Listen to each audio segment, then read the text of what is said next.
Hello दोस्तों, स्वागत है हमारे यूट्यूब चैनल में फिर से एक बार। तो चलिए हम लोग क्लास 9th का साइंस चैप्टर क्या हमारे आसपास के पदार्थ शुद्ध है उसका ऑब्जेक्टिव कवर करने वाले जो परीक्षा के दृष्टिकोण से भी आई है। चलिए वीडियो को स्टार्ट करते हैं। निम्नलिखित में से कौन सा तत्व नहीं है? धातु, अधातु, उपधातु, कोलाइडल। तो कोलाइडल एक प्रकार का विलयन है जो विषममांगी मिश्रण का एक प्रकार है। ठीक है, तो धातु, अधातु, उपधातु यह जो है सो तत्व का प्रकार है। तत्व के विभिन्न अंग हैं।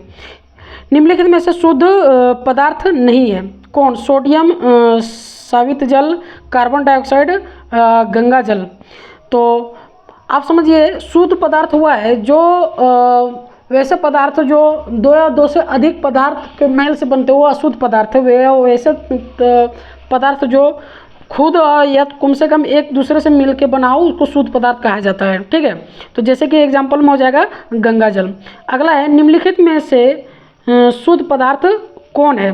स्रावित जल, गंगा जल, समुद्र जल, इनमें से कोई नहीं, तो वह है स्रावित जल। अगला प्रश्न है यौगिक में तत्वों का अनुपात निश्चित होता है या निश्चित होता है, परिवर्तनशील होता है या इनमें से सभी? तो यौगिक में तत्वों का अनुपात जो है सो निश्चित होता है।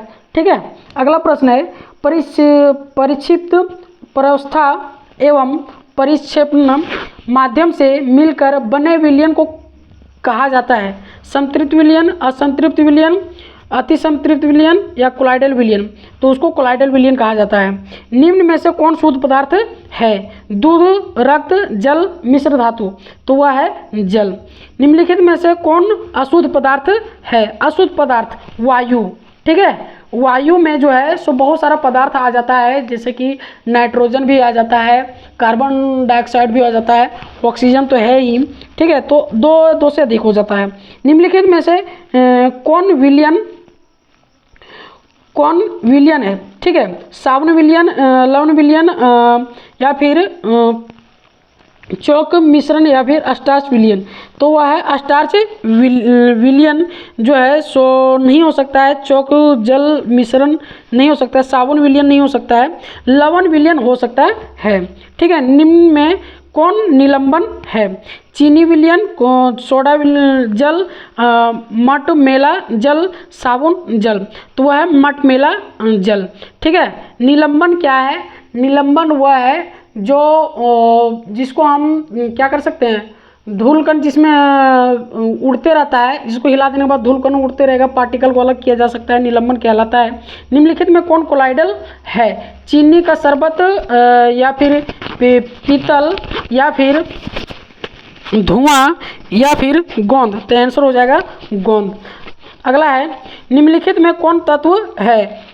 हवा, ऑक्सीजन, पानी, लवण। तो आंसर होगा ऑक्सीजन।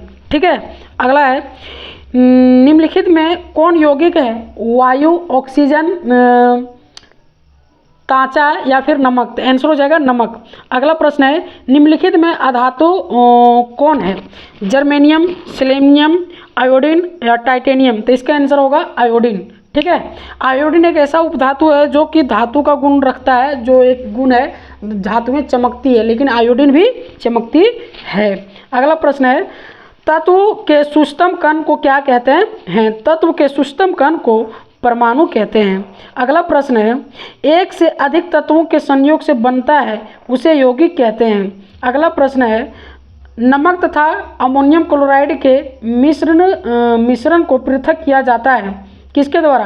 प्रभाजी आश्वासन द्वारा। दूध से क्रीम को पृथक करने के लिए जिस विधि का उपयोग किया जाता है वह है प्रभाजी आश्वासन।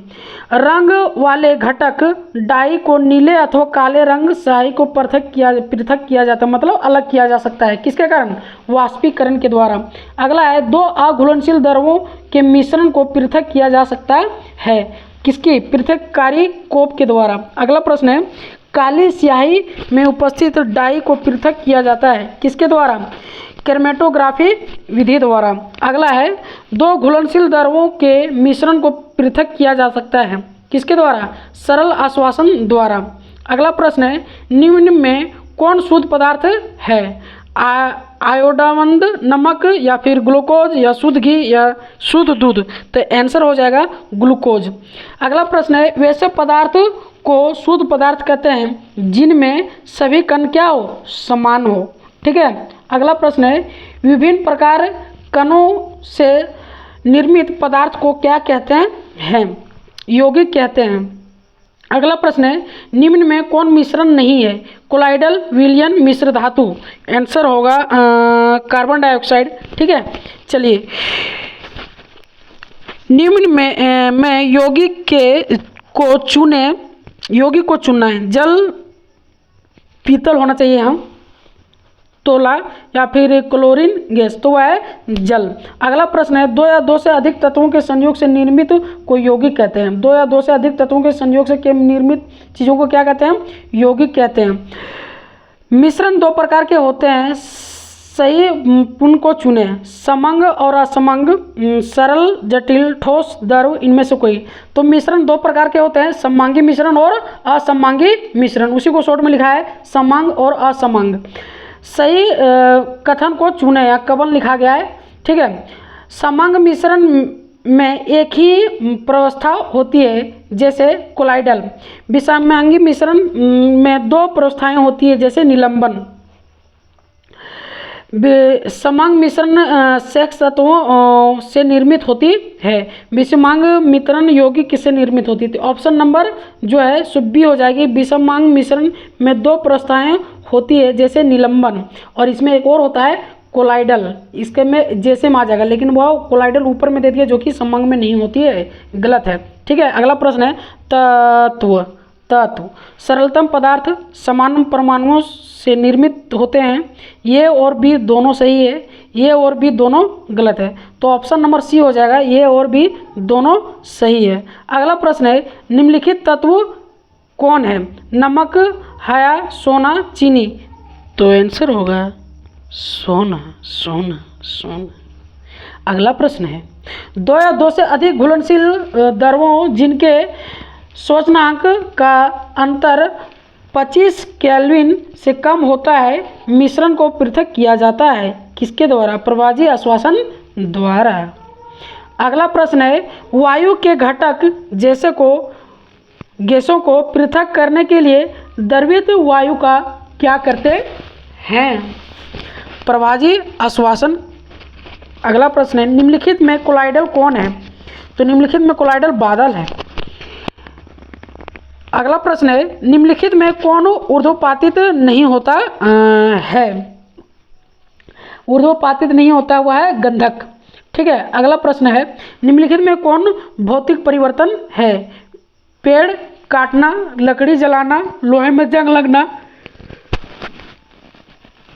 नमक का बनना। तो ऑप्शन हो जाएगा पेड़ का कटना। ठीक है। देखिए, भौतिक परिवर्तन, रासायनिक परिवर्तन क्या है। रासायनिक परिवर्तन वह परिवर्तन जिसको पुनः हम कर सकते हैं, लेकिन भौतिक परिवर्तन वह परिवर्तन जिसको हम पुनः नहीं कर सकते हैं। जैसे कि पेड़ काट जाने के बाद फिर उसको हम पेड़ को लगा सकते हैं क्या, नहीं लगा सकते हैं। ठीक है। अगला है, द्रव धातु और द्रव अधातु के युग्म को चुने, पारा सल्फर, लिथियम क्लोरीन, पारा ब्रोमीन या सेलेनियम ब्रोमीन। तो आंसर होगा पारा ब्रोमीन। अगला प्रश्न है, निम्नलिखित में कौन विद्युत का सुचालक धातु है, तांबा, एल्युमिनियम, ग्रेफाइट, आयोडीन। तो आंसर हो जाएगा इसका ग्रेफाइट। क्या हो जाएगा, ग्रेफाइट। निम्नलिखित में कौन उपधातु है, copper, iron, silver, germanium. Answer होगा जर्मेनियम। अगला प्रश्न है, कोलाइडल के संदर्भ में निम्न में कौन सही नहीं है, कण नंगी आंखों से देख सकते हैं। पदार्थ के कण को हम नंगी आंखों से नहीं देख सकते हैं। अगला प्रश्न है, कोलाइडी विलयन के कणों का आकार होता है, क्या होता है, सामान्य विलयन के कण से बड़ा। अगला है, बालू और नौशाधार के मिश्रण को किस विधि से पृथक किया जा सकता है, तो वह है ऊर्ध्वपातन। ठीक है। चलिए, निम्न में कौन जल के साथ कोलाइडी विलयन बनाता है, वह है गोंद। इनमें से कौन उपधातु है, सोना, चांदी, सोडियम और जर्मेनियम। तो आंसर होगा जर्मेनियम। जब दो या दो से अधिक तत्व आपस में मिलते हैं तो बनाता है, क्या बनाता है? यौगिक। निम्न में किसमें परिक्षेपित अवस्था द्रव से परिक्षेपण माध्यम ठोस है? सोल, जेल, है ना, इमल्सन या एरोसोल? तो आंसर होगा बी, जेल। अगला प्रश्न है परिक्षेपण माध्यम और परिक्षेपित अवस्था दोनों द्रव हो तो कोलाइडल को क्या कहते हैं? है ना, इमल्सन कहते हैं। अगला प्रश्न है तापक्रम बढ़ने पर किसी द्रव में गैसीय पदार्थ की विलेयता क्या होती है? बढ़ती या घटती है? तो हो गई उसकी घटती है। अगला प्रश्न है साधारण नमक को जलीय विलयन से किस विधि द्वारा पृथक करेंगे? वह है रवाकरण। अगला प्रश्न है बादल एक क्या है? कोलाइडल है। शुद्ध सोना मुलायम होता है, उसे दृढ़ बनाने के लिए थोड़ी मात्रा में कौन सी धातु मिलाया जाता है? वह है तांबा। निम्नलिखित में कौन रासायनिक परिवर्तन नहीं है? दूध का जमना, दही का बहुत खट्टा हो जाना, दूध से मक्खन बनना, दूध से पनीर बनना? तो आंसर होगा दूध से मक्खन बनना। अगला प्रश्न है निम्नलिखित में कौन विलयन नहीं है? तो वह है तांबा। चौक को पीसकर जल में घोलने पर क्या होता है? निलंबन होता है। निम्नलिखित में कौन मिश्रण है? चांदी, हाइड्रोजन, जल, वायु? आंसर होगा वायु। सोरे की जल में विलेयता 25 डिग्री सेल्सियस पर 31.5 है, तो इस ताप पर 10 ग्राम जल में कितना सोरा घुलाया जाए कि विलयन का संतृप्त बन जाएगा? तो यह फॉर्मूला के दृष्टिकोण से बनेगा और इसका आंसर आएगा 3.15। ठीक है, इसमें जो है 10 से क्या कर देना है? भागा दे देना है। ठीक है, याद रखिएगा, इसका ट्रिक है। निम्न में कौन सममांगी मिश्रण है? तो वह है वायु। क्वेश्चन थोड़ा रिपीट हुआ है। निम्न में चमकीली धातु को चुने। Sulphur, phosphorus, iodine, nitrogen? तो आंसर होगा आयोडीन। ठीक है, आयोडीन क्योंकि चमकता है। जल हाइड्रोजन और ऑक्सीजन के संयोग से बनता है, किंतु जल के गुण होते हैं हाइड्रोजन और ऑक्सीजन से बिल्कुल भिन्न। अगला है निम्नलिखित में उपधातु को चुने। उपधातु कौन है? जर्मेनियम।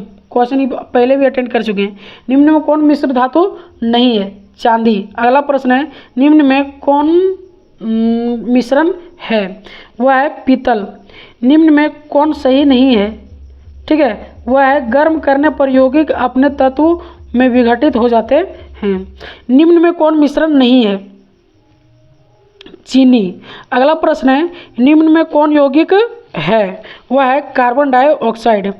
निम्न में द्रव धातु को चुने, है ना, पारा। निम्न अधातुओं में कौन रंगीन नहीं है? वह है श्वेत फास्फोरस। अगला प्रश्न है एक या एक से अधिक शुद्ध तत्वों का या यौगिक से मिलकर बनने वाले पदार्थ को कहा जाता है? मिश्रण। यौगिक तत्व इनमें से कोई नहीं, मिश्रण कहा जाता है। विलयन का वह घटक जिसकी मात्रा अधिक होती है वह कहलाता है विलायक। अगला प्रश्न है विलयन का वह घटक जो विलायक में घुल जाता है ना, वह क्या कहलाता है? विलय कहलाता है। ठीक है, विलयन है। विलयन एक सममांगी मिश्रण है। वह विलयन में 320 ग्राम विलायक में 40 ग्राम साधारण नमक विलय है, तो विलयन की सांद्रता होगी 11.1। ठीक है, अगला प्रश्न है एक विषममांगी मिश्रण जिसमें विलय कण घुलते नहीं बल्कि माध्यम की समष्टि में निलंबित रहते हैं कहलाते हैं, क्या कहलाते हैं? निलंबन। अगला प्रश्न है निलंब। जब एक घने जंगल के आच्छादन से सूर्य की किरण गुजरती है तो हम अवलोकन करते हैं, उसे टिंडल प्रभाव कहते हैं।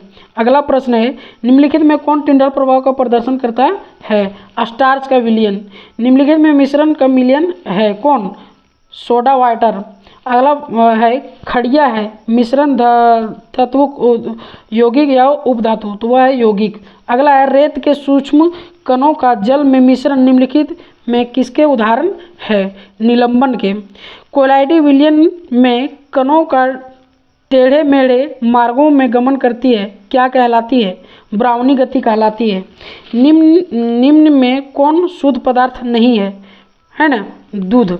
अगला प्रश्न है निम्न में कौन विलयन नहीं है? कोयला। निम्न में विषमांगी मिश्रण कौन है? कोलाइडी विलयन।